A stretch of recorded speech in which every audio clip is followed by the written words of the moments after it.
A manhunt is underway after 2 people were injured in suspected crossbow attacks in Shoreditch in East London. Word on the street, as I hear it, is that gangs are increasingly using these crossbows, predominantly because they make so little noise.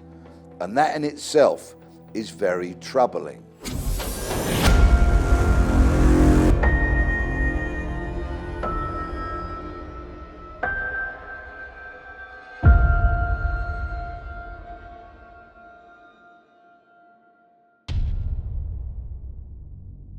My name is Peter Bleksley. I'm a former Metropolitan Police detective. Only this month there have been 2 separate crossbow attacks in Shoreditch in East London, and this has given rise to concerns that the use of crossbows on the streets of Britain is becoming more prevalent. In those 2 attacks, a 66-year-old woman was hit with a crossbow bolt in the head, and a few days later, a 20-year-old man was injured when he was hit in the neck. Fortunately, both victims survived, but they did need hospital treatment. The Metropolitan Police are urgently trying to trace the attacker because, of course, there is always a fear that the attacker could strike again. I guess people are a bit scared to walk around if the person's at large. Obviously there's a school right opposite the circus, so people are terrified because it seems to be very random. The main thing for me that freaks me out is that, like, obviously it's a silent weapon, and so you can't ever see the source that it's fired from or anything like that, so you have no idea how to trace it. There are many worrying aspects about the use of a crossbow, predominantly because they can be fired from a very long distance. And of course, unlike a gun, they make barely any noise. They're more difficult to conceal than a gun because they're bigger, wider, and certainly longer than a handgun.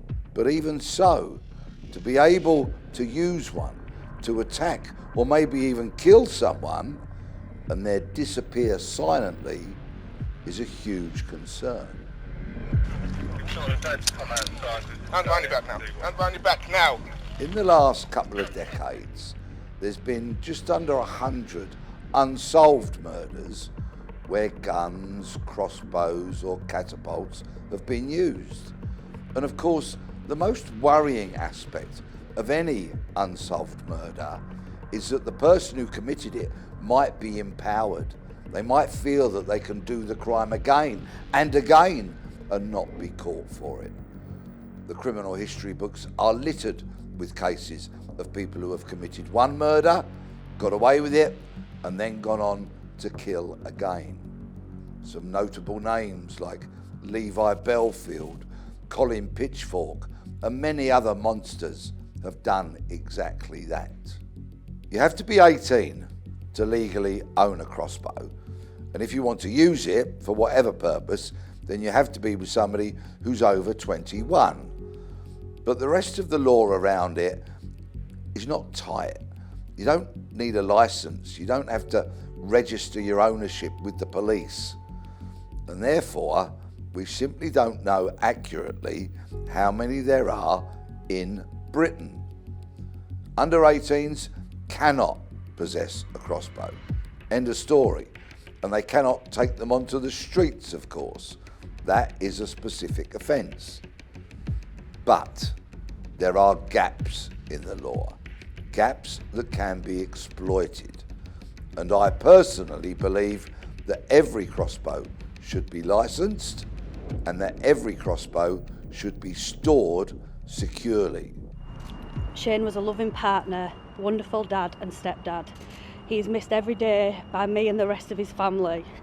It was clear from his final words how much he loved us all, and I hope he knew how much we loved him. Shane was murdered in the most cruel and terrifying way. It is unbelievable that the sale and ownership of such a lethal medieval weapon remains unregulated in our modern society. I'm not the only one who wants to see tighter regulation around crossbows. A lot of conversations began after the murder of Shane Gilmer in 2018. What happened in that tragic case was that a neighbour who Shane had been in dispute with broke in to the house via the loft and a loft hatch. And when Shane and his wife Laura returned home, Shane was shot twice with a crossbow and tragically died. Remarkably, Laura survived, as did her unborn baby. A dreadful case, and many people, quite rightly, were saying, how can these crossbows be so commonly owned by people and used to commit murder? All perfectly understandable. It's kind of one of the last things that I can do for him. So to have something changed would mean the world to me, and I know that, you know, it's kind of part of his legacy, that, you know, it hasn't, you know, his death has caused something to change, and that can only be a positive thing. Essentially, crossbows are used for sporting purposes by archery clubs and the like. And it's estimated, although there's a bit of guesswork involved here, that there are around 200,000 crossbows in the UK. But nobody can be specific, because you don't have to have a licence to own a crossbow. You don't have to register it with the police, and you are not forced to keep it securely like you would be with a firearm, say a shotgun that was kept for sporting or farming purposes. What we do know is that criminals have been increasingly using them because of the fact that they make such little noise. Are you saying that you killed Susan Rushworth?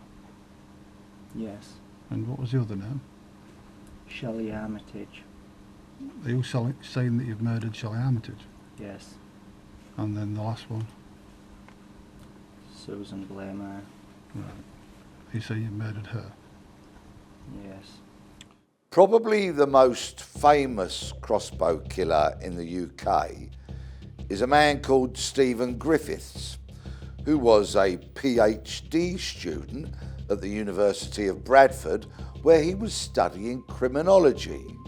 He murdered 3 sex workers, Susan, Shelley and Suzanne, rest their souls, and he claimed that he'd eaten part of their bodies, so self-proclaimed himself as the Crossbow Cannibal Killer. He quite rightfully received 3 life sentences. He was a dangerous individual, intent on doing harm to Her late Majesty the Queen.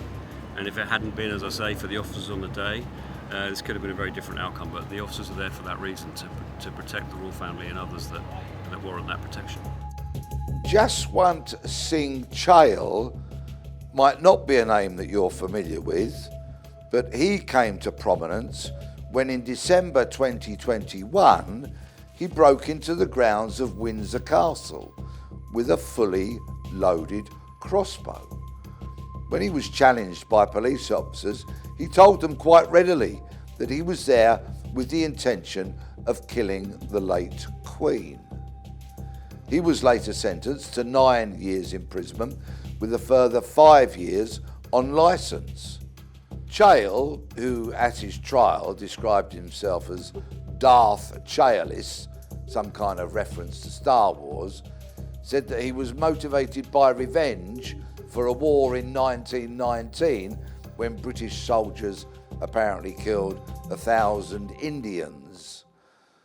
Clearly a troubled soul. And the crossbow cases just keep on coming.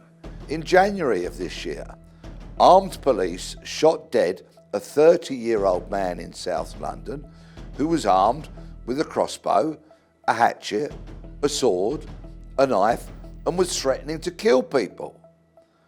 So these crossbow cases are not going away. In fact, we're getting to hear more and more about them. Gangs are using them on other gangs. They're trying to enforce their territory, so often to deal with the illegal drugs industry. They're inexpensive.